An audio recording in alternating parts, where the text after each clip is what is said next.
Hello everyone. On behalf of AKEB, welcome you all on this webinar on blockchain technology.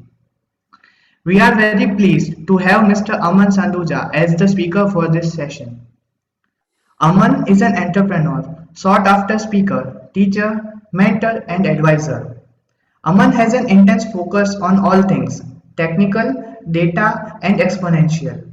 As an entrepreneur, he has co-founded three companies. Currently, Aman runs his own emerging technology upskilling organization named Zubi, where he holds the position of co-founder and head of marketing. Besides this, he is on board of advisory with MIT University and Bennett University. He has taught 10,000 plus students and professionals on blockchain and digital assets. So, not taking much time, I would now hand over this session to Aman. Over to you, Aman. Hi everyone, good evening. Thank you so much for this wonderful opportunity. Thank you, Sohail and team, for organizing this. Blockchain is very close to my heart. I will be talking about why blockchain is essential, what it can do, and how you can utilize in different industries and use cases. And I would be sharing some of the anecdotes and my experience as well. So without the further ado, I would start with my presentation, and in between that, if you have any questions, feel free to type it in the chat. And to balance the bandwidth, I'll switch off my video, and then towards the end, when we will open up for the Q&A, I'll reopen my video, and then we can have a chat one-to-one. All right, so quick introduction about myself. I've already been given by Rahim. I am an engineer by chance. Engineering just happened to me, and thereafter I started learning certain fundamental skill set and specialized learning on the technology by myself. I have worked in different organizations. I've also had a small stint working with Google as well. And this is my third company which I'm working on. I'm very excited about emerging technology, specifically blockchain, AI, IoT, cybersecurity, and game development. And I've had a chance to speak at TEDx stage. I share the board of advisory with Bennett and Amity University. And I've been teaching, I've been talking about this technology, and I'm one of the early adopters of cryptocurrencies in India as well. So I'll start my presentation, and then in between that, any questions, feel free to ask.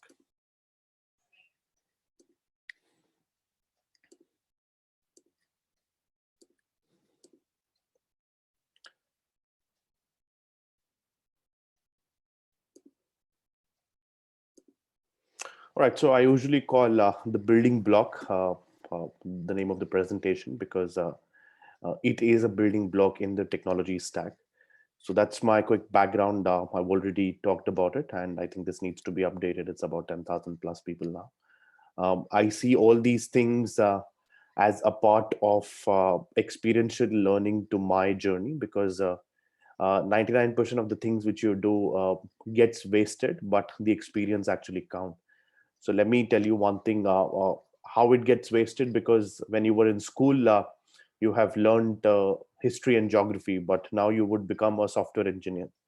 So your goal to become a historian and geography professional is never achieved because you change the path, but actually it adds a value because it is an experience towards what does it take to become a holistic person or an individual who has the various aspects of knowledge. So how COVID has changed certain things. Before this Zoom, Google Meet, and other things, the distance between the teacher and the student was left behind. If you recall your college and school, what happens is a teacher stands on the left and the student sits on the right, as you can see it on the picture. But now it is being filled in by the applications like Zoom, Google Meet, Skype, and so forth and so forth. Why is it happening? Because we have this COVID virus going on, and we do not really want to get it spread with the community effect. So we are maintaining a social distance. And with this social distance, most of the organization have started taking a decision that they would not go back to the conventional way of working, which is working from office. And I think most of the organization in the United States and India have decided that they would be completely opting for a work from home.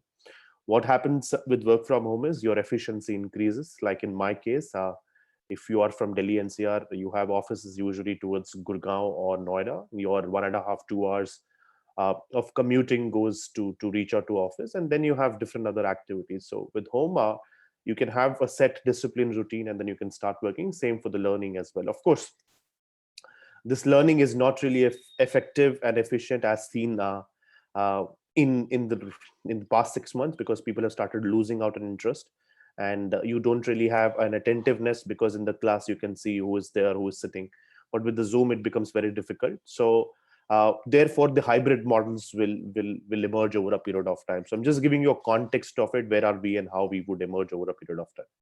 And COVID has changed everything from supply chain to retail, healthcare. Talk about any industry, there has been a disruption. Specifically, the disruption has happened majorly in the travel and tourism. And of course, if you look at Hollywood, Bollywood, now the theaters have shifted from particular buildings and started coming to home, which means the Netflix have picked up because of the OTT platforms. So, if you would see what change COVID has brought to all of us, there are certain things which have left the infrastructure and have become more individualized. If you look at hospital, the healthcare has left the hospital and started coming towards the mobile phone using the telemedicine. The restaurant business have got a little bit disrupted as well, because the people who used to come in are not opting out to for the seating space and have started looking for a delivery options. So every industry has got disrupted with COVID. Now, why I'm talking about all these things? Because the disruption is an essential way to achieve an innovation or a success in life. If you would not disrupt yourself, I think then you would just become uh, one of the uh, one of the users of the technology rather than a driver of technology. So if you look at integrated circuits, I hope all of you know what does it mean by integrated circuit. The circuits which we use it in each and every application, these are integrated with each other, used for communications basically. So we started with transistors in 1958, and if you look at fast forward to about 50 years, in NVIDIA GPU, it was about two transistors, and then you have about 7.1 billion transistors. That's about a world's population in together. So the technology is evolving at a rapid pace. I usually call it as an exponential innovation. And if you look at the NASA processing power, long back as a NASA Apollo mission, the size used to be big and the cost used to be very high. But when the iPhone was launched, it was 120 million times faster than NASA Apollo mission computer. So that's how the technology is evolving and exponentially changing how we function in life. And exponential growth is not only limited to hardwares, but also for the softwares and the application. Over here, you can see the first camera 1976 by an established company called Kodak. Since they could not innovate, they have walked away from the market, or they have been wiped out by the innovative companies like Instagram and other companies who started coming up with the digital cameras. So if you look at Instagram is much more essential as a part of the exponential growth. And Kodak started with very little megapixels and used to be very heavy, and the cost was very, very high. And over a period of time, we have seen the resolution lighter, and then it becomes much better for all of us, because aesthetics, functionality, and user experience becomes really essential for any product to improve. And then with the Kodak, now we are not really carrying a phone and a camera. We are only carrying a phone which has the camera inbuilt, and it can do multiple functions. And over a period of time, if you would see, the acceptance of the mobile phone cameras have only happened basis the feature it is providing for the pictures, as in selfie or the rear camera. So all these things are essential for any user behavior, because we started going more social, we started creating more content in terms of an audio, video, and the combination, and people wants an instant gratification. uh, the other day I was doing a research why people use Instagram, because one is it is becoming a social pull. You wanted to constantly check upon what's happening with your friend's life, right? So you wanted to constantly look at, okay, what's happening in my friend's life, can I actually look into it? Second, whatever you are doing in your life, you're looking for an instant gratification. Like, you have eaten something new, you wanted to tell the world that, look, this dish is something which you should definitely try it out. And I am uploading it so that I come back again and I check how many likes, how many reshares, or how many comments which I've got it. So you're looking for instant gratification. And second is, of course, you wanted to connect across the different networks and groups and the community. So I usually tell that schools and colleges will be replaced by the communities, and the communities will become the new teacher rather than the old way of teaching, like you go 3 years, 4 years of learning. That may get replaced over a period of time, because out of 4 years, you have the productive work for essentially 2 years. But with the community, you constantly learning specific skills and specific technologies which you can bring in to certain kind of a disruption as well.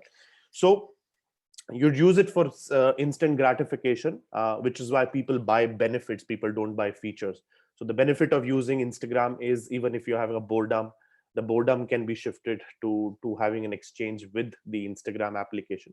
Second is the gratification. So a lot of an emotions and psychological, uh, uh, I would call it psychological traits, plays an essential part of all these application as a success. And then if you look at the new housing movement, as in the infrastructures from vertical high-rise building like Hyatt hotels have been exponentially disrupted by Airbnbs or OYOs in India, which is what they don't really own a property. It means democratizing the space. Anyone can rent out the property, and the travelers who are going across the globe, usually these are backpackers. So all the millennials population have started increasing, and when the millennials population have started increasing, they have realized that they don't want to spend money in staying in a place. They wanted to more spend roaming around the place. So it got disrupted with the accommodation which is affordable and budgeted. Therefore Airbnbs have picked up as a $20 billion in valuation and $250 million in revenue, which was only founded in 2008, versus the company which was 1957 incorporated or founded. Why is it happening? So exponential law or exponential technologies are being only disrupted or coming to an existence because of one law, which is Moore's law, because it says the price performance of computer doubles every 18 to 24 months. When the price performance doubles, the actual benefit becomes multifold and the cost actually reduces. So this is very, very important for all of you to look at carefully, so that any technology you wanted to start reading about, you wanted to predict from 18 to 24 months, you can talk about it. Like I usually ask people while I'm interviewing in my organizations, like I ask them a question: what would iPhone 50 would look like? What would be the how would the systems like laptops, MacBooks, or computers would look like in 2030? Will it be still same that you have a keyboard and you have a screen, or how would you design? Would it be a foldable screens? What would be the behavior of people in 2030, 2050? How it has shifted from last 30 years? How technology has disrupted? We are becoming more impatient. We are looking for solutions and answers very quickly. So how things would be in 2030, 2040? So if you could have predicted it, I think one of the laws to look at as one of the thumb rules is a Moore's law. Then comes to my story. Before that, I think I would talk about a little bit about why blockchain can actually make a difference in each of us life. Because I'm sure most of you buy organic fruits and vegetables, right? Or your family buys it for you. How do you trust that these are organic? You're trusting the brand. But how do you know that these are actually organic or not? Because you're ending up paying a lot of a premium on top of it. How do you ensure that the Levi's, Calvin Klein, or US Polo or Zara apparels which you are buying are really the authentic ones? Of course, you trust the store which you buy from. But my driver also wears the US Polo. So should I trust that he is buying the genuine or I am buying the fake? So these questions have started arising in my mind when I started looking certain aspects into 2013, 14. And then what happened is my family property got seized when my grandmother was alive. She used to tell me that your grandfather has gifted us a piece of land. I was least bothered because I was 15, 16. Then fast forward to about 22, 23, I started asking her that what happens. We used to talk about the land which grandfather has gifted us. She said somebody else has built property on top of it. And I was like, what? How can somebody else build a property on top of it? So this happened because you have the duplication of land records. I'm sure you have heard about the registries of land. So somebody also had the same registry. They have spoofed it. They have made it a copy, and they could claim that this is the original copy which they have, and we have lost it. So once we've lost it, we've stopped bothering about that land. Somebody else have actually done a kind of a FUD activity for all of us to get that piece of land. But why this happens, if you look at in a country called India, 66% of the litigations are on land records, because the government changes after every 5 years. Usually these land records are paper based, and sometimes these land records gets lost, and it becomes very difficult for a genuine person to prove the authenticity in the courts. Then third is one of my cousins stays in United States. He used to send us money. I mean, he used to send money to his home. And I started realizing that I think even if he's sending $100 from United States, we ultimately receive about 1992 or somewhere between 87, $88. Why does it happen? So you have the organization who do the settlement of the payment with when the money is coming from uh, overseas to a country called India, and usually they take up the large fees as the settling amount. So this fees was becoming very very high. Now imagine if you have a if somebody has a family to support and they're working outside of India, and if they're sending 150 $200 every month, and that kind of a transaction money is getting lost in what you call settling the transaction to the companies like Western Union or some of the other institution which make the remittance possible, and I think it's a huge amount of a loss. So these are the 3 4 factors which actually made my journey little exciting into crypto and blockchain, and I've been following this space from quite a bit, and this is really exciting. So banking system, like I said, money movement requires a trust of centralized third party, and funds are not accessible when banks are closed. Now imagine if your family had an emergency in 2005 and 6, when Paytms, no internet banking, nothing used to exist. If there is an emergency on Saturday, they would wait for Monday because the banks are closed on Sunday. Correct? So that is how things used to work. And we are only looking for people who have a convenience, as in India is about 1.35 billion population. But if you would look at about significant amount of people do not really have an access to technology, do not really have an access to the banking system, and they don't really have the access to banking system. One, the major common cause is the trust issue. Second is the religion becomes an important factor for all of us to actually ensure that this bank would actually suffice the principles of my religion or not. So trust remains an unanswered question everywhere. Like I said, the trust with the family property, I have talked about it. Second, the trust when you buy uh, when you buy luxury clothes or when you buy certain apparels. Trust when you buy organic fruits and vegetable, the trust is broken. Now the fourth trust is the money which is coming up from abroad to India. The trust is broken because the cost is very high for settling the transaction. Second, few years back, you have to wait for banks to get reopened on the public up after the public holiday, and then you could access it. Now let me tell you another scenario. Maybe it would be very interesting for all of you to understand. I'm sure all of you have booked a hotel, right? Or your family has booked it, and then you would have went and stayed with them. So when you book a hotel, you provide your identity, which is your Aadhaar card, passport, PAN card, or anything. And when you book a hotel, you give them, and then they take a photocopy of it. And then you have to. Sometimes people don't do a declaration, but you can sign and prove that okay, this is my original copy. But next time you just try it out, can you go to a hotel with your photo copied or photoshopped Aadhaar card or PAN card? Do they really have a mechanism to validate your identity that the Aadhaar card or PAN card which you're carrying is real? Right? So these are the certain interesting things which will help you understand why is it not happening. Then, which is why they store their records in their database. So if any kind of a discrepancy happens, then they backtrack it and then try to locate you from the CCTVs of the world which is there in the hotel, and then they find you. But they don't really have a mechanism to validate the identity. Second, you've already checked out from the hotel, right? Why your identity should be with them? You have already proved that, okay, I am the genuine person. This document which I'm providing is related to me. But what happens to your identity when you checked out? It is still with them. The identity may or may not be reusable, but on top of it, there are different analytics models which can be created to understand the buying pattern or behavior of yours.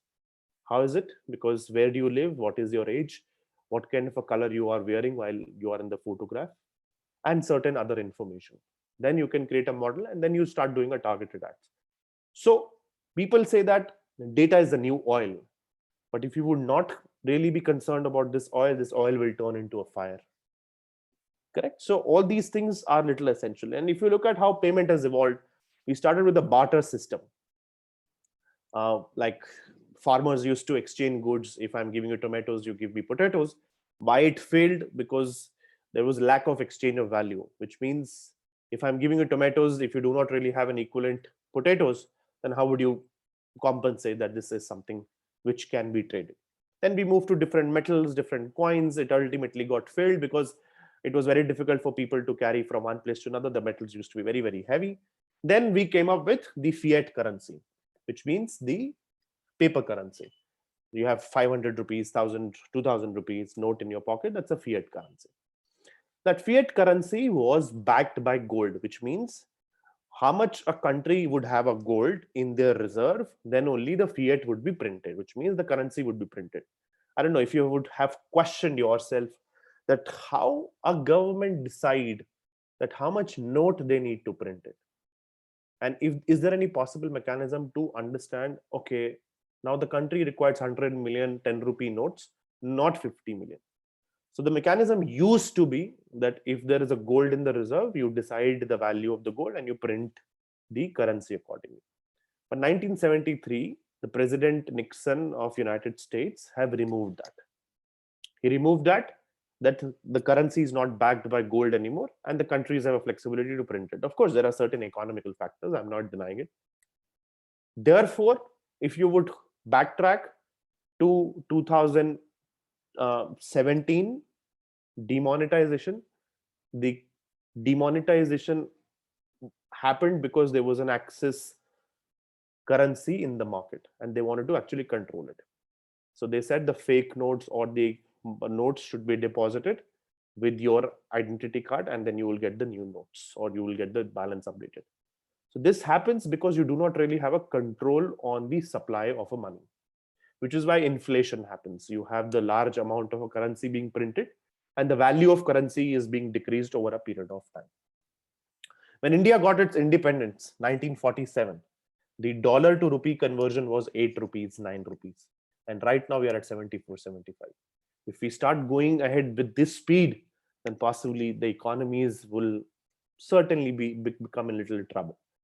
So how do we curb that problem? Either by putting across a wall on the supply of the currency, which means that this much currency will be there in the market. The big question is there is no fixed supply. Second is the people do not really have the bank accounts. They do not really have the formal participation in the financial system. These are the major causes which actually troubles an economy. So this is the village which I've been there, and I spoke to that family. The kid was sitting on the bicycle going with his father towards a farmland. And then I spoke to this family. This family said we earn about 1,000 1,200 rupees, but we spend about 300 rupees on the mobile recharge. That is fascinating, right? So people are looking to connect with each other, but when they are connecting, they do not really have a thought process what is happening with their data.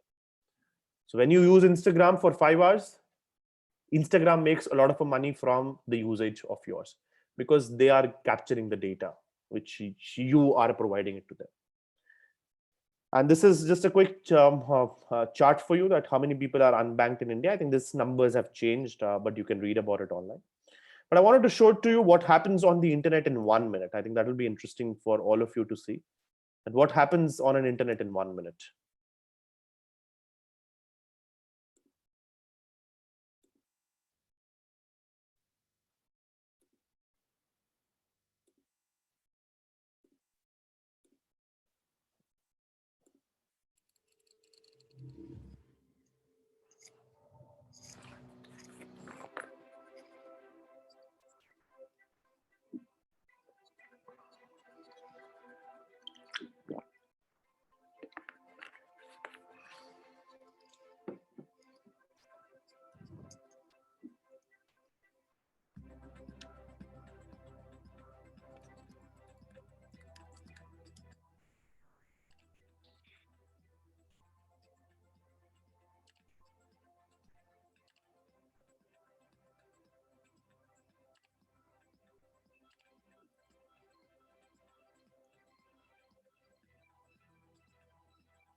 All right.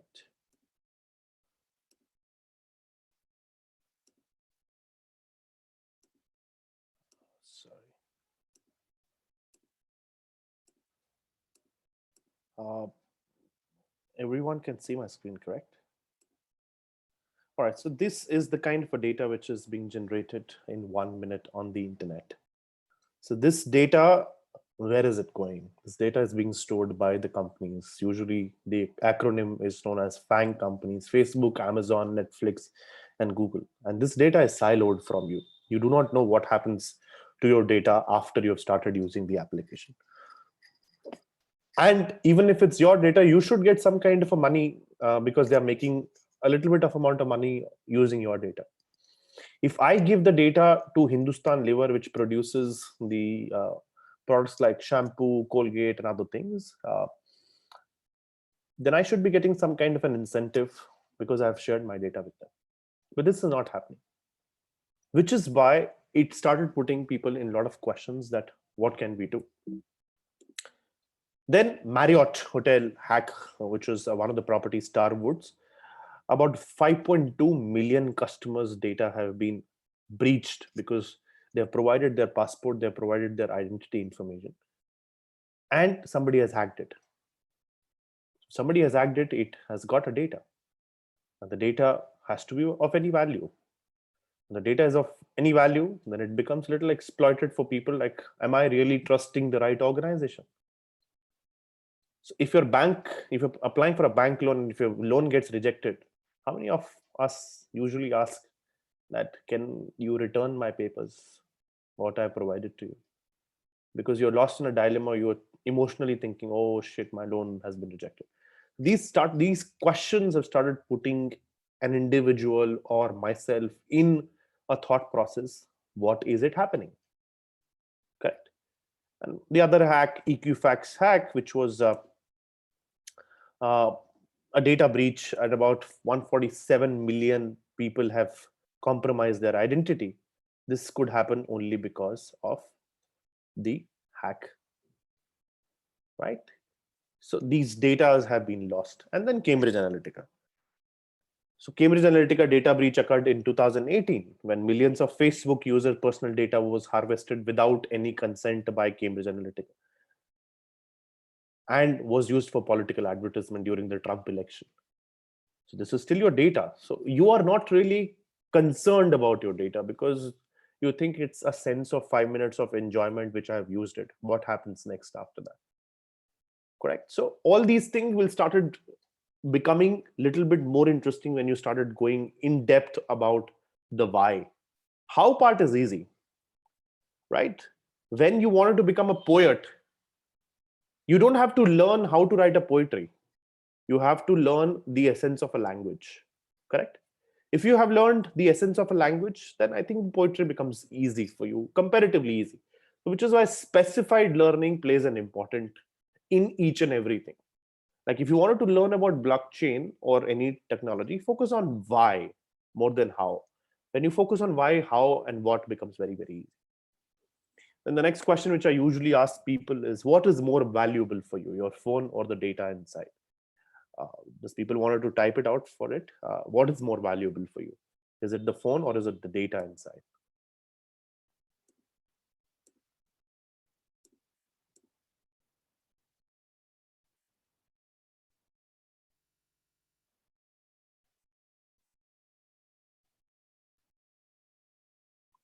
All right, so people are saying it's data. So are we really concerned about the data?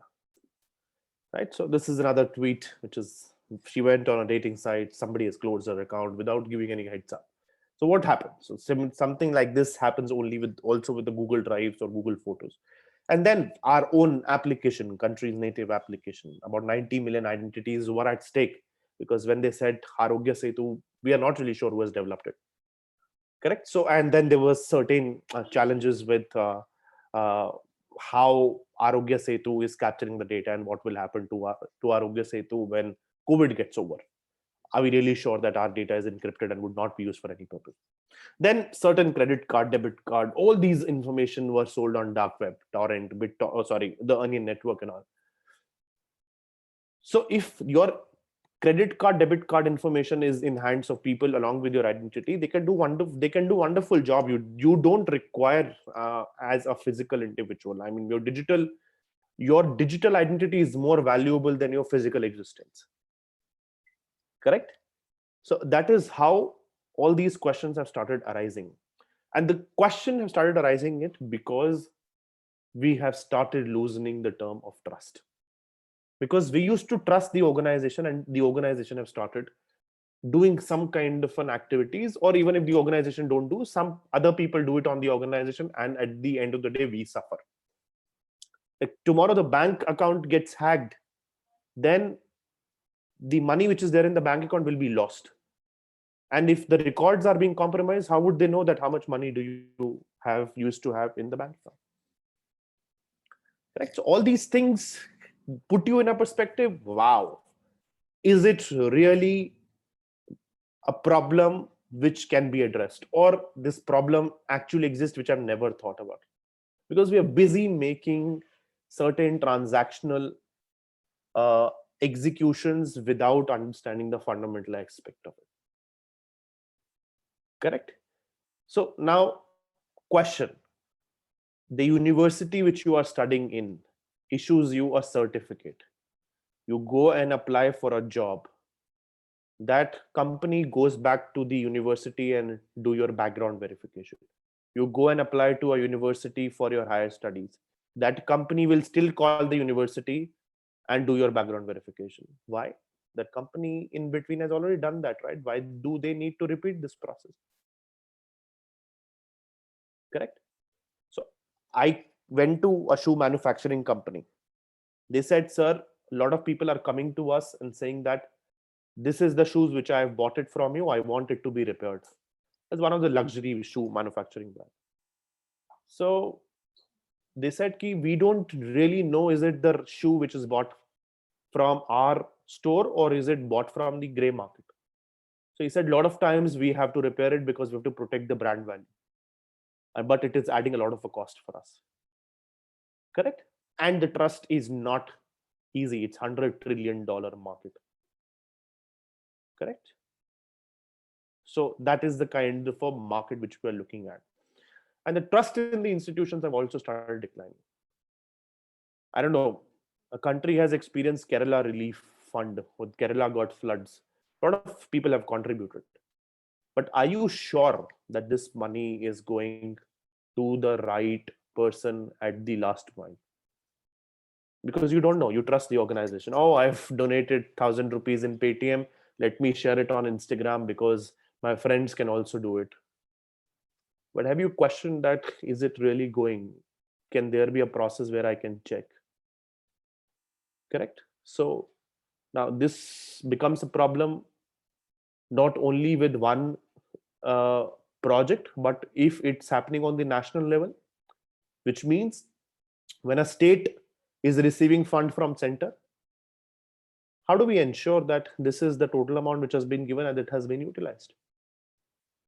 So our former Prime Minister Rajiv Gandhi used to say that when a center in a country sends about 100 rupees, at the last mile 7 rupees reaches, 93 rupees gets lost in the transactions. It has been improved by Jan Dhan Yojana and other things, but it is still a major question.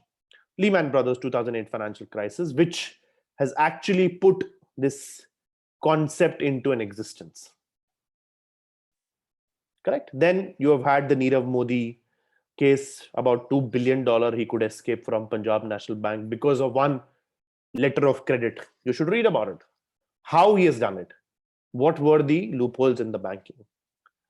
$2 billion is your money. It's your hard-earned money which is there in the bank. It is being escaped by this person.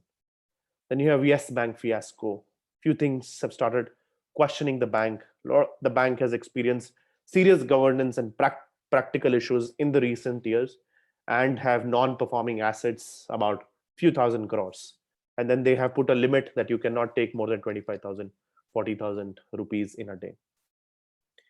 Then the trust becomes more interesting when the Netflix or other OTT platforms start making the series or movies on that. Like the big scam 1992, then you have the bad boy billionaires, then you have other things which are being shown on the screen. So if you look at some of the large innovations have happened majorly because of certain gaps. Like press was introduced because there was a knowledge gap, press as in printing press. Then engine was introduced because of the power gap. They wanted to commute from one place to another. Then internet was introduced because of the distance gap. We all have started becoming distant. The countries have started, colonialism has started happening. Then India could not travel to what you call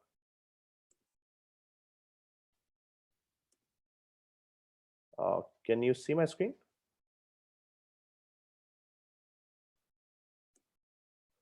Uh, just a quick heads up. Can you see my screen? Yes, yes, yes, it is visible now. Is it now? No, no, not now. It is not visible. Yeah, Okay, now it's. just a second.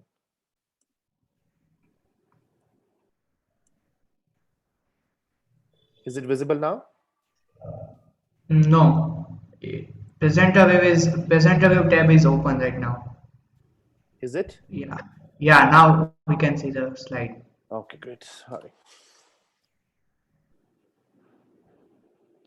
Just a second.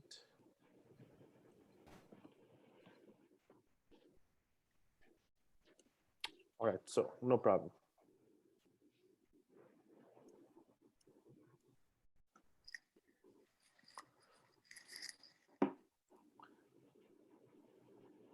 All right, so if you look at the inventions have started happening because there was a gap in the market. And this gap has been filled by certain technological products or certain technological innovations. Like I've talked about press engine, other things as well, which becomes a little interesting for you to look at. So what blockchain is actually solving. So according to me, the what blockchain is addressing is the trust gap which is there in the market. Now we would look at how and what blockchain works and what it is solving in terms of a trust. But before that, if you look at history of computers, we started with the mainframes, the big, large computers, which used to be fitted in one room each. Now it is becoming more of the computers. Just a second. Yeah, the computers which are being stored in your pockets. So this innovation have been accelerated, and we have seen with the electrical vehicles, we have seen with the new types of gadgets and applications. And then the next technology which becomes a very interesting technology for all of us to look at is this technology called blockchain. The disclaimer is blockchain is not a god. So understand what it can do before you start applying to it, before you start learning to it. Don't just jump on, like there were some questions on which course should I do, correct?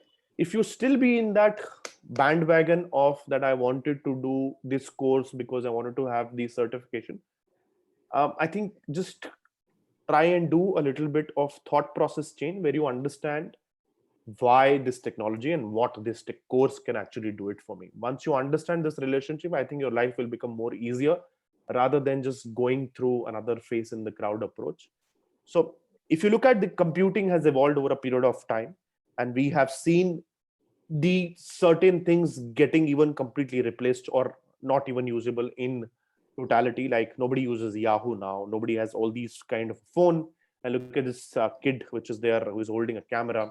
Nobody has actually thought, and these Walkmans have been replaced by iPods, and Spotify, Internet Explorer have been replaced by new browser which have started coming in the market. So why is it happening? Because these companies actually could not innovate. uh, if I would just show, the companies could not actually innovate with the new technology which has started coming. Like Kodak got out of the business, Blockbuster, Blackberries have been replaced by the new phones, and iPhones have actually taken a new vertical in altogether, and becoming very close for all of us, because they know what a user would look for, and then they do a innovation and invention and come into a product. WhatsApp, Amazon, Google, Facebook have been rapidly adopted to new technologies. Therefore, they can disrupt it. So one phenomena I usually one phenomena I usually talk about is when we used to do barter, we used to do a human to human connect. Like people can talk to each other, people can do an exchange, people can do a trade. Then things started happening on the internet, like you can do a trade using Amazon. Then you can connect with people. You can also do a trade on social media nowadays. You can sell your products on Instagram as well. Now if you would fast forward, I think the machines can do a trade with each other as well. How? You go to Starbucks, correct? So when you order a coffee, you stand in front of a machine. A machine knows which coffee you would like before you place an order. So if I'm a regular customer, I've been ordering cappuccino. If I stand in front of a machine, machine knows that, hi, Aman, I know you would be liking a cappuccino because it's a Thursday. So how machines can talk to each other? Machine can say that one machine can say to the other machine, hey, I'm running out of coffee. Can you lend it to me? I'm running out of sugar. I'm running out of milk. So they start talking to each other. When this combination start happening, I think that will become internet devices revolution, which will make humans more efficient and effective. And of course, while we are working, machines are learning. That's a hard reality. Correct? So the major question remains is, what is the missing place? The missing place is the value, because how it is a missing place? If I am giving you an apple in the physical world, you can see it, you can touch it, right? But if the apple I'm giving to you in the digital world, how would you trust that this is the real apple which Aman is giving it to me? Correct? So you would question that, oh, this could be a copy. Aman could have screenshot that image and send it to somebody. So the trust started becoming when you started doing trade with the unknown person on the internet. So over a period of time, if you look at platform economy, we have evolved to about sharing economy. Like platform used to be Facebook, Salesforce, and then sharing economy is about Uber. All these sharing economy where the platform decides what an individual needs to do. Like a driver, you book a Uber, the driver would come to you without actually telling you an information about which driver you can pick, because the platform is guiding. But in the peer-to-peer economy, everyone is interconnected. The objective would be to solve a problem without having an intermediary or centralized institution in place. So just a quick walkthrough for about 5-7 minutes, and then we can open up for questions. So blockchain is a distributed database shared by each and every participant in a given system. Imagine blockchain as an Excel sheet. In your family, your father is earning, your mother is earning, your sister is spending, your brother is spending, your grandfather is spending. All of them are adding their balances, or all of them are adding to that particular sheet, and everyone can see that what's happening in that sheet. Now imagine, instead of a family, that sheet revolves around an apartment or a society. Everyone can add it, what's happening, what are they doing, and everyone can see which transaction is happening and how much will be the total balance at the end of the day.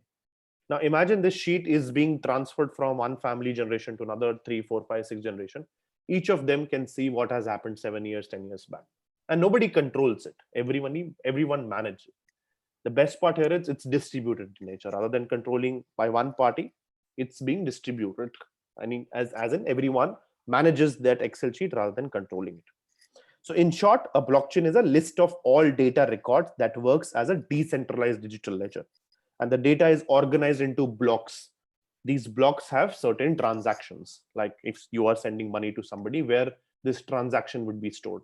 So if I would break the word block and a chain, so it's a chain of blocks.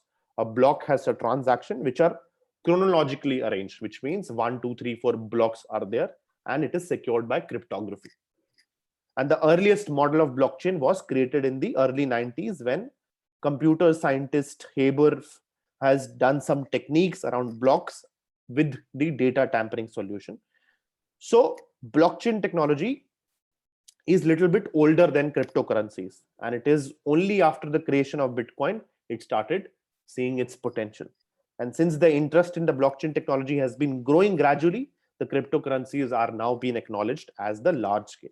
So blockchain technology is majorly used to record a transaction in a tamper-proof manner, which can have a digital asset on top of it. So how does blockchain work? In the context of cryptocurrencies, a blockchain consists a stable chain of blocks, which means a chain has different blocks. And these are the transactions which are stored in the block. And the blockchain network is maintained by the different computers, which are known as the miners or node. So which means each participant will have the record of what is happening in the network, and they can communicate with each other that they are on the same page. So one quick example is when you are signing a check, there is an amount, there is a signature. When you drop that check into a checkbox, somebody picks that check and validate that this is the right amount which you have, this is the right signature, and credit that information or credit that balance to somebody else's account. But this is happening because bank is there in the center, which is a centralized institution. How this can happen when you don't really have a central authority, which is why it is distributed in nature, right? Therefore, blockchain transaction occur in a peer-to-peer global network, and Bitcoin is one of the digital currencies that is on the concept of borderless, censorship resistant, right? So basically, the idea is to move from centralized authority to decentralized authority. The components of blockchain is that's the immutable ledger. It's chronologically and cryptographically secured, and it has a decentralized consensus, and it also has digital assets. So you might be getting confused that DLT is also there. What is the difference between that? So a distributed ledger is a database that exists across a several locations or among the multiple participants. But by this, most companies currently use a centralized database that lives in a fixed location, right? So a centralized database has been a single point of failure. If you attack that central database, then all the records will be lost. But in a distributed ledger, a decentralization can be eliminated because there is no central authority. And enterprises use a distributed ledger technology to process and validate and authenticate the transaction and some of the types of data. And typically these records are only stored in the ledger when a consensus or agreement is reached, which is why it has a consensus. Consensus is if 100 people are attending this talk, if you wanted to conclude this talk, then how would you come to a consensus? Then you would say that 51 people should vote in the favor of that this class has to be concluded. So think of blockchain and distributed ledger as the same way you might think of a clinics or a facial tissue. They might look same, but they have the little bit different purpose. So blockchains are different from the distributed ledger because the most important difference is blockchain is just one type of a distributed ledger. Although blockchain is a sequence of block which do not in a blockchain the blocks are in a sequence, but in a distributed ledger you don't really have the blocks in sequence, which is why chronological order is missing. So the key difference is, somebody asks you, the most important difference is the blockchain is one of the type of a distributed ledger. Although blockchain is a sequence of blocks, distributed ledger do not require any chain or the sequence. This is a quick video. I think when I will send this presentation, you can watch it. So the architecture, this is also interesting because the architecture of blockchain has two things: nodes, which are the component which manages the transaction and communicates with each other to reach a consensus. And if I would give a little bit about nodes, blockchain nodes are responsible for acting the communication, because if somebody is sending a transaction, somebody is sending a money, how would you communicate with each other? Because there is no central authority, right? So any computer or device that connects with the Bitcoin interface or any kind of a cryptocurrencies can be considered as a node, and these nodes are able to transmit the information or the transaction across the network in a distributed manner. And each of the computer node is defined according to its particular function. There are different types of node: full node, mining node, partial node. All these things are there when you started going in detail. This is just an overview. So blockchain is a virtual computer that runs on top of it, basically a distributed, decentralized Excel sheet where anyone can see it, everyone can contribute, nobody manages it, and it's transparent, it's tamper proof. Once something has been written, it cannot be erased. That's the layman understanding of a blockchain. Now the evolution has happened from barter to Bitcoin. I've already talked about it. Bitcoin is one of the type of cryptocurrencies which has about fixed supply. In the fiat money, fiat cash, we have looked at, there is no fixed supply. And then no double spending, which means once you have spent one Bitcoin on the network, or once you've spent something on the network knows, because all the transactions are tamper proof and all these transactions are transparent. So you cannot do double spending. when somebody introduced cryptocurrencies, it was introduced by an anonymous identity called Satoshi Nakamoto. He has not disclosed his or her identity. Therefore, he has written a principle that uh, Bitcoin cannot be spent twice, because there is certain algorithms which he has written as a part of the solution. Now, you can question me that how Bitcoins are generated. So Bitcoins are generated when you validate a transaction. Suppose I am sending one Bitcoin to Ram, correct? And Ram should get one Bitcoin, but who would validate that Aman has one Bitcoin, Aman is sending from his wallet, the password which Aman has used is the right password? So this network, which is a blockchain network, validate the transaction. So when they validate a transaction, they should be rewarded with something, and the reward has to be in the transaction fees. So if I'm sending one Bitcoin to Ram, I might need to pay $1, $2 to validate this transaction so that Ram can receive the one Bitcoin.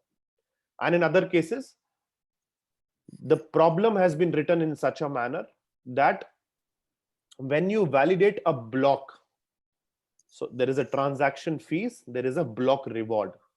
When you validate a block, which means a block has certain transaction, when you validate a block reward is being generated, and each block reward in terms of Bitcoin is about 6.25 now. It started with 50, which means after every 4 years the block reward will get half. So 2008 to 2012 it was 50, 2012 to 2016 it was 25, 16 to 20 is about 12.5 Bitcoin. Sorry, 12.5 Bitcoin is a block reward, correct? So this block reward gets halved. And who are the people who manages this network? These are called miners or nodes. These mining machines are there when you validate a transaction or validate a block. So these things are about how the crypto reality have started picking up, because the price have started going up, then the interest in the people have started developing, and people started coming up with the new ideas, startup and projects are happening. Therefore, the price have also shot up again. This is a quick market size. I think that you can also look at that the market is becoming a little interesting. Now it comes to about a little bit of use cases. Of course, after talking a lot, the use cases must be clear. I'll not take more than 5 minutes, and then we can open up for the questions. My apologies, I think we're running a little late. Medical identity, the basic purpose here is the information can be stored securely and safely in the blockchain, and you have the control of your medical identity rather than the hospitals, rather than the laboratories, rather than the different people. And how is it possible? It's possible because of one of the interesting component of a blockchain called smart contract. So what is a smart contract? Think of smart contract as a vending machine, which means when you deposit 10 rupees, you get a Lay's ka packet or something else, right? So this vending machine works on the principle of if 10 rupees, then give this, if 20 rupees, then give this. So smart contract, since it's in a decentralized manner, do not have any central authority, these conditions are already fed in the smart contract. If Ram wins, transfer 20 rupees. If Sham wins, transfer 50 rupees. There are different use cases. One interesting thing is self-sovereign identity. So what happens with self-sovereign identity? It's a term which means that an individual control their identity without having an information with the administrative authorities. So these are some of the examples, like automated agreements. Most of the legal procedures can be solved by blockchain without taking too much of a time going to court. Incentivization system, which means if you're using a laptop, you have 20 GB drive space which is empty. How can you rent that drive space to somebody and earn some money on top of it? So all these records are possible. All these solutions are possible because of the technology. So my main purpose was to talk about why and little bit about what. I think how becomes little clear. So I'll fast forward about what. This is interesting slide, like where do you use the blockchain? Because blockchain should not be used everywhere. You need to understand what is the assessment framework. Is it a lot of a trust issue? Is it a document based? Is it having a higher fees? Or there are a lot of intermediaries which have the trust question. These things become little interesting for anyone to look at it. Where do I need to use blockchain? Now the question is India blockchain ready? Yes, a lot of startups have started coming in. This is the growth of blockchain versus the other technologies. And if you look at the jobs are there in most of the IT oriented states in India, like Bangalore, Mumbai, India, or Bangalore, Mumbai, Gurugram, Pune, and other places. But still, India has about 7 to 8, 10,000 blockchain developers, and the requirement is about 45, 60,000. So that is the space which is there in the market. There are a lot of use cases that start coming in terms of states, which can be looked at here. But 42% of the world's top university have started offering the blockchain and cryptocurrency use courses, and we have seen the 300% demand in the distributed ledger technology, and demand for blockchain talent is growing 40% per quarter, and 93% of the jobs are still vacant in the country, and 820 million people suffer from hunger worldwide. 50% of them are unbanked, which we've looked at, and 25% of the drugs or the uh, pharmaceutical drugs or medical drugs which you're eating are fake, and 1 in 15 people suffer from identity fraud each year. So can this be addressed? Yes. The possible solution is the technology which is blockchain, and 1.8 million jobs are expected to be lost by 2020, now can be forwarded to about 2022 because of the COVID, and 6.1% is the India's unemployment rate. So we have seen the growth of the technology with the initial idea to about doing some projects. Now it's a time for you to upskill, innovate, and be in synchronization with the emerging technology. Because in a country called India, 15 lakh engineer graduates every year, and 80% of them are unemployable, which means they don't really have the emerging technology skill set to work in the organization, which is why it is a wonderful initiative by team Aga Khan and other people for organizing this, because these sessions are very, very essential to talk on the emerging technology, because you get to know a flavor of it and then you can start practicing. So I love this, that convergence, a world where data is captured by the Internet of Things, managed by DLT, coordinated by cryptos, and action by AI. And I think the world will become more prosperous when from an individual we started looking at community, and I think the blockchain would do its part to ensure that democratization happens. Thank you so much. It has been a pleasure, and my apologies for extending the conversation. I am open for the questions.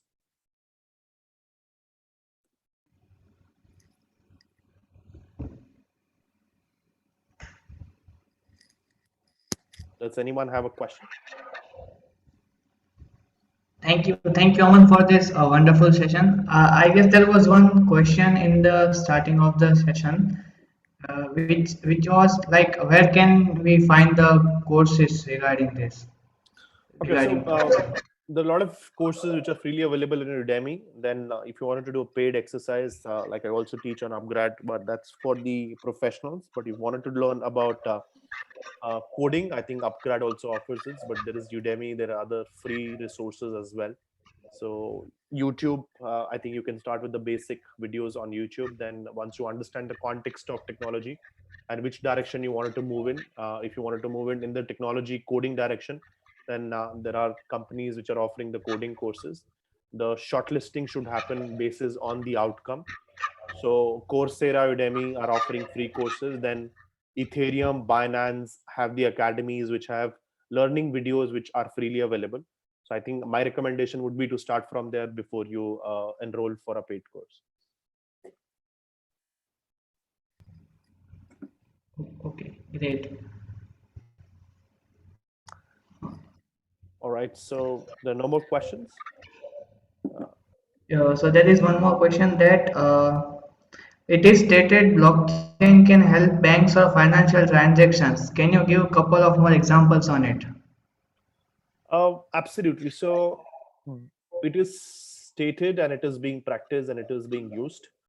Uh, Banks have started using blockchain as a technology for the remittance. India is the largest receiver of money from the foreign land because a lot of people are working as a diaspora, and they are using this technology so that the transaction speed can become much faster, where you don't have to pay as equivalent of the Western Union, so you pay 1/10 of it. So If you wanted to check out about this technology called Ripple, so Ripple has introduced a blockchain technology where you can use it for the remittance, but not only remittance, it can be used for trade finance.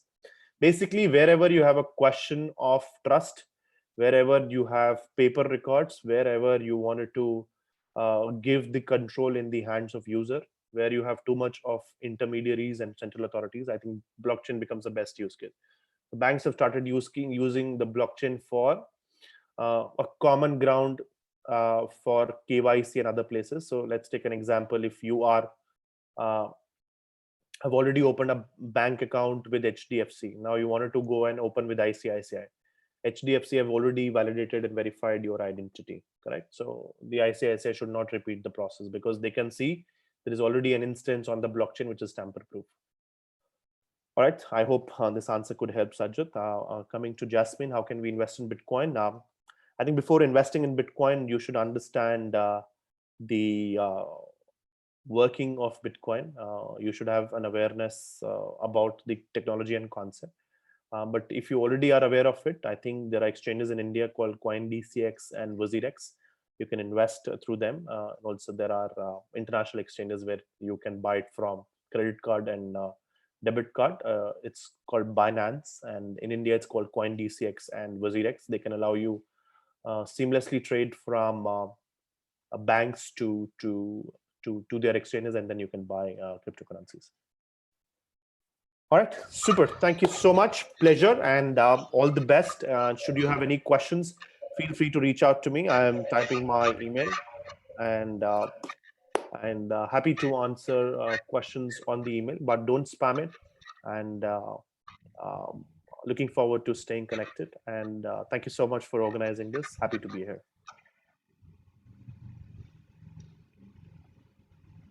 Thank you, Aman, for this wonderful and informative session on blockchain. This surely has given us a better understanding of what blockchain is and how it helps us, to keep things secure. I would also like to thank all of those who have joined this session on this Saturday night. Thank you so much for joining in. And once again, thank you so much, Aman. Thanks a lot. Take care.